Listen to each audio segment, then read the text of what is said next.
Kas ir talants un cik lielu lomu tas spēlē mācīšanās procesā? Sāc tu. Nu, kas varētu būt talants? Nu, talants ir tātad, tātad īpaši ļoti attīstītas spējas, un spējas ir dažādas. Mēs varam runāt par intelektu kā par tādu kopīgu vienu rādītāju, ko mēra ar intelektu koeficientu, bet ir arī dažāda līmeņa intelekta spējas, specifiskas un lielākas, ģenerālākas spējas, vispārējās intelekta spējas, un atsevišķās jomās, ja vairākās no tām, ja tās spējas ir ļoti augstas, tad tas ir talants, un atkarībā no tā, kas tev ir jādara, jo talants jau izpaužās kontekstā. Tas cilvēks var būt ļoti, ļoti talantīgs, bet ja viņš dzīvo tādā noplicinātā vietā vai bez izglītības iespējām vai tādā sabiedrībā, tad viņš varbūt neviens pat nezin, ka viņam tāds talants ir. Tāpat talantu un tādu apdāvinātību var arī nepamanīt skolā, jo dažkārt šie skolēni nemaz nemācās tik ļoti labi.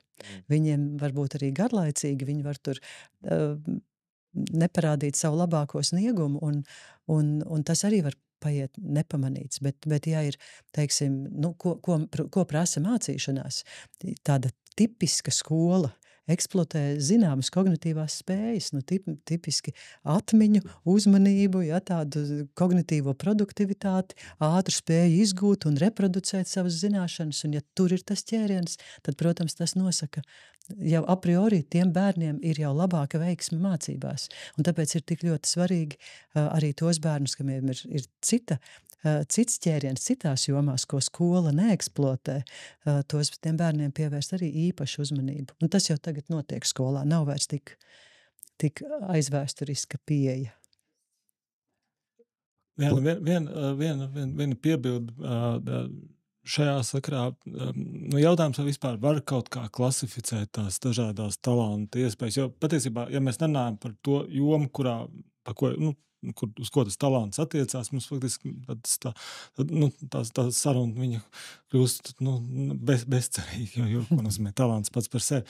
Bet izrādās, ka ja tagad salīdzina cilvēkus, kuriem ir labas vizuāli telpiskās spējas un cilvēkus, kuriem tādas nav. Un jautājums, tam ir kaut kāds sakars ar viņu veiksmi zināšanu apguvē. Un šādi pētījumi patiešām ir, un tie rezultāti ir diezgan viennozīmīgi, ka tad tiem, kuriem ir vizuāli telpiskās spējas labas un ļoti labas, viņiem labāk klāsies tajos eksaktajos priekšmetos. Tie tad būtībā tā saucamie STEM zinātne, tehnoloģija, inženierzinātnes, matemātika, tad abstrakta zināšana apguve būs veiksmīgāka tiem, kuriem ir labākas vizuāli telpiskās spējas.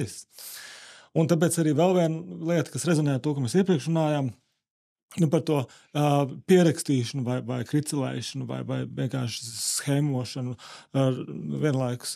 Izrādās, ka tie jaunieši, patiesībā nav pat runa par jauniešiem, varbūt arī vecāku gadagājumu, jebkurš cilvēks faktiski, kurš mēģina vizualizēt kaut kādas lietu attiecības, viņam klājās labāk, ja viņam ir abstraktas, matemātiskas, statistikas zināšanas jāsaprot. Tā kā tur ir tāda diezgan stingra saistība. Pat Savienotās valstīs bija pētījums 50 gadu laikā, kur tika skatīts, kā tad tie cilvēki, kur ir jaunībā testēti uz vizuāli telpiskajām prasmēm, kā viņi dzīves laikā, kā viņu dzīves gājums ir mainījies. Izrādās, ka tiem, kuriem tās labās vizuāli telpiskās prasmes, tie strādā par inženieriem, datorzinātniekiem, datoru speciālistiem. Katrā ziņā viņu veiksme ir tajā jomā aizgājusi.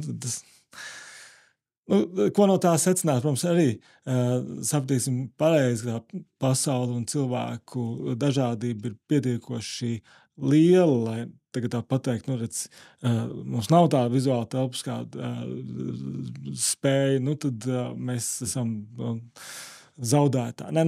Kādā nozīmē? Mēs kaut kādā aspektā kaut ko iegūstam, konkrēti spēju apgūt tos eksaktos priekšmetus, bet tā jau nav tāda atbilde, kas uzreiz citas cilvēka veiksmes vai talanta pazīmes uzreiz izskaidro.